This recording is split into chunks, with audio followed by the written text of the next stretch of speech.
So I wanted to take a few minutes with this video to talk about 3 interesting PlayStation 5 stories, and if you could hit that like button on the video, thank you to those that do it, and as always, it's very much appreciated. Now, the stories I wanted to dive into today includes PS5 making history, PlayStation sales controversy, we're going to talk about that one, that was a weird one, and PS5 bug fixes, including ones officially mentioned and ones you guys have mentioned in the comments. First, yes or no, do you want a John Wick game made by Naughty Dog? So I asked this question over on Twitter. I didn't really ask the question, I kind of just posted it, but people shared their thoughts regardless. And I wanted to see what you guys thought over here. So comment below, yes or no, if you'd want a John Wick game made by Naughty Dog or not. Let me know down in the comments below.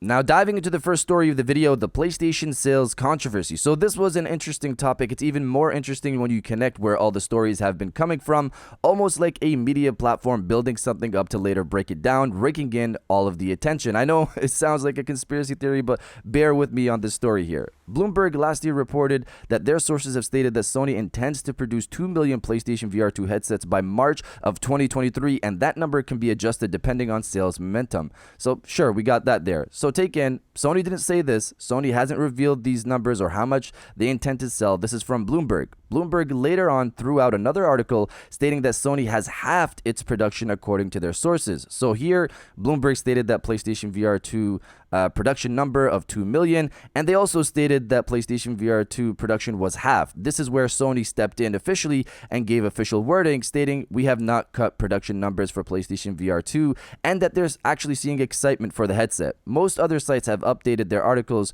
with this information from Sony. Bloomberg still has that same article up with Sony having their production numbers. They haven't updated the article as far as I can tell. And now we come here to today. Bloomberg is back again to state that according to this other person, not us, and they directly put this person out there, Francisco Geronimo, he stated that PlayStation VR 2 sales numbers will reach about 270K by the end of March. So about 300,000 in about a month since the headset launched in February. They put this out as a low number and that Sony needs to cut the price tag of the headset because the thing is failing. When you look at it, Sony's only official word is that they believe PlayStation VR 2 can beat PSVR 1 numbers. PSVR 1 sold 915,000 units between October 2016 and February 2017, about 4 months. PlayStation VR 2 sold nearly 300K according to this report in 1 month. This number, again, is from this report. It's not from Sony. Factor in that PlayStation VR 1 passed 1 million in sales in June of 2017. Remember, they sold 915,000 in February of that same year, so it took them an additional 4 months to get another 85,000 sales for the headset. What's a big factor for that? Of course, the holidays. PlayStation VR 2 went on sale after the holidays, was high priced for console players, and on top of that, you could only buy the PlayStation VR 2 directly from Sony. You couldn't go to a lot of these other places. You couldn't go to your local Best Buy or order it off Amazon. Sony forced people to buy it off PlayStation Direct. Add in all of that post-holiday store restriction and the lack of big marketing, if we're going to be honest, this thing still sold nearly 300K in a month. Bloomberg wrote this entire narrative from beginning to end in terms of sales and production. The PlayStation VR 2 had a great set of launch titles. Sony just needs to continue that, release more hybrid games to attract the mass general audience. In the holiday season this year, cut the price by $50, create some bundles, and it should be fine. Hello? What's going on? Now, diving into the second story of the video, Sony makes history. Reading from PlayStation Universe, all the way back in 2005, the PlayStation 2 had the best February that any PlayStation console has ever had in the United States and will have had for the next 18 years. That record ended when the PlayStation 5 sold more consoles last month than any other individual PlayStation console has ever had during the month of February in the United States. So the PlayStation 2 sold about 533,000 units in February 18 years ago. It's held that record this whole time. PlayStation 5 this past February has sold more than that. Of course, that's a big deal. Sony has taken over when it comes to the PlayStation 5, especially recently with more PlayStation 5 consoles being available and production of them getting better. Add to that, since launch, people have been seeing an amazing set of games releasing on PlayStation 5, from Spider-Man Miles Morales to Demon's Souls to Returnal, God of War Ragnarok, Horizon Forbidden West, Gran Turismo 7, Sackboy: A Big Adventure, and of course the list goes on. Thanks to the content, and now that people have the opportunity to more easily get the console, these are the results. PlayStation 5 sales start to hit high numbers. But you guys let me know if you're surprised that PlayStation 5 beat the PlayStation 2 sales record or not. Let me know down in the comments below. Now, diving into the final story of the video, PlayStation 5 bug fixes. So earlier this week, Sony dropped a minor PlayStation 5 update with no patch notes, which is unusual for them. Usually they state things like improved system performance at a minimum, but here we got nothing. You just got the update and it was done. The size of the update was along the usual amount at about 800 megabytes, so it wasn't out of the ordinary there.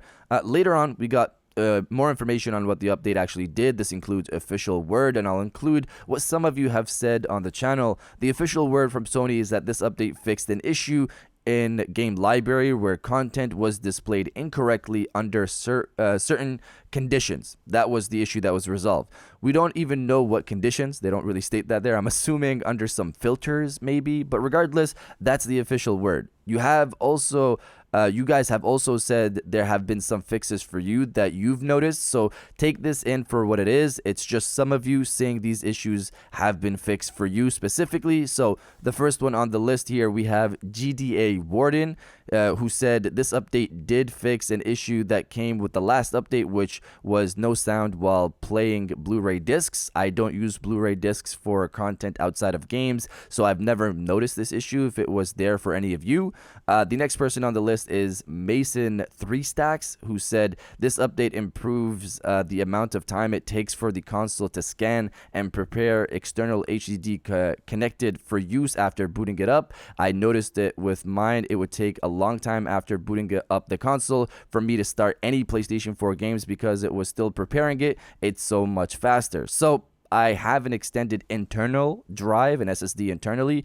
Another scenario I haven't experienced is here having an external drive, booting up games from an external drive and it being slower because it has to prepare. I personally haven't experienced this, but this person says it's much faster now. In the future, we'll try out more of this where you guys share what improvements you've seen, and I'll share some of them with the audience over here. We'll see how this goes and if you guys like this approach, but you guys let me know if you've experienced any of these issues these users have mentioned or not. Let me know down in the comments below. And if you guys did enjoy this video, please hit that like button, as it always helps, and subscribe if you're new. I got new videos every Monday, Wednesday, and Friday, and now I'll check you guys out on the next one.